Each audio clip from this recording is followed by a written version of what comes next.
9 লোকসভা কেন্দ্রে বিশেষ জোর তৃণমূল কংগ্রেসের।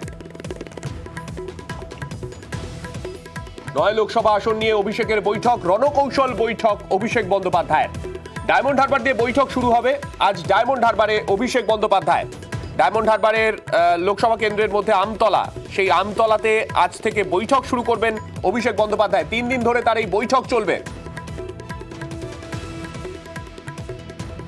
আমাদের সঙ্গে রয়েছেন আমাদের প্রতিনিধি আবির। একটা বিষয়, একদিকে আজকে ডায়মন্ড হারবার লোকসভা কেন্দ্র এবং আগামী দুদিনও এই ডায়মন্ড হারবার লোকসভা কেন্দ্র নিয়ে বৈঠক তিনি করবেন, সেই দিকটা তো একদিকে রইল, কিন্তু যে 9 লোকসভা আসন, একটা ডায়মন্ড হারবার তার নিজের কেন্দ্র, এটা বাদ দিলে বাকি এই 9 লোকসভা আসন কোনগুলো এবং সেইগুলোর বাছাই করার ক্ষেত্রে কি বিষয় মাথায় রাখছেন অভিষেক বন্দ্যোপাধ্যায়?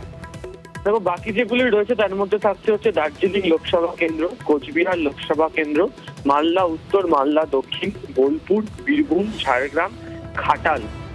এই যে লোকসভা কেন্দ্রগুলি রয়েছে সেগুলোকে নিয়েও তিনি বৈঠক করতে চলেছেন।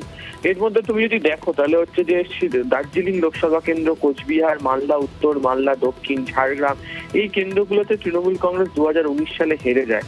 2021-এও দার্জিলিং, কোচবিহারে যে বিশেষ একটা বদল হয়েছে এমনটা নয়, তবে ঝাড়গ্রামে তৃণমূল কংগ্রেসের ফল ভালো হয়, মালদা উত্তর দক্ষিণও তৃণমূল কংগ্রেসের ফল ভালো হয়।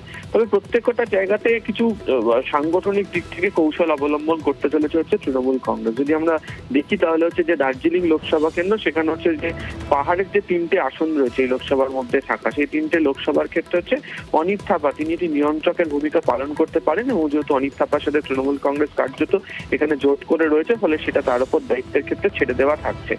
মূল যে বিষয়টা হচ্ছে যে সমতলে চোপড়া বাদ দিলে বাকি যে 3 বিধানসভা আসন রয়েছে সেখানে তৃণমূল কংগ্রেস কতটা জোরদার লড়াই করবে এবং কতটা লিড সেখান থেকে ধরে রাখতে পারবে। কোচবিহারে হচ্ছে নিশীথ প্রামাণিকের বিরুদ্ধে তৃণমূল কংগ্রেস একেবারে জোরদার লড়াই শুরু করেছে, সর্বাত্মকভাবে তারা প্রচার করছে এবং গত কয়েকদিন ধরে কোচবিহারের বিভিন্ন জায়গা থেকে তৃণমূল বনাম বিজেপির একাধিক খবরও এসেছে। তবে এখানে রাজনৈতিক কৌশল, সাংগঠনিক ক্ষেত্রে কতগুলো অসুবিধার জায়গা তৃণমূল কংগ্রেসের নজরে এসেছিল, সেগুলো তো মেরামতি করা এবং বিশেষ করে যাতে ভোটের 15 দিন আগে থেকে একদম বাড়ি বাড়ি গিয়ে বুথ স্তরের কর্মীরা পড়ে থাকেন সে বিষয়ে নিশ্চিত করতে চাইছেন তারা। মালদা উত্তর এবং মালদা দক্ষিণ এখানে জোট না হওয়াতে এটা সংখ্যালঘু ভোট, এখানে একটা নিয়ন্ত্রক বলা হয়, সেক্ষেত্রে দাঁড়িয়ে ভোট যদি ভাগাভাগি হয় সেই কৌশল বাকি জায়গা থেকে কিভাবে তৃণমূল কংগ্রেস ম্যানেজ করবে এটা দেখার, এবং অবশ্যই হচ্ছে অতিরিক্ত আত্মবিশ্বাসের কারণে একটা সমস্যা তৈরি হয়েছে সেই বিষয়টা তার মধ্যে থাকছে।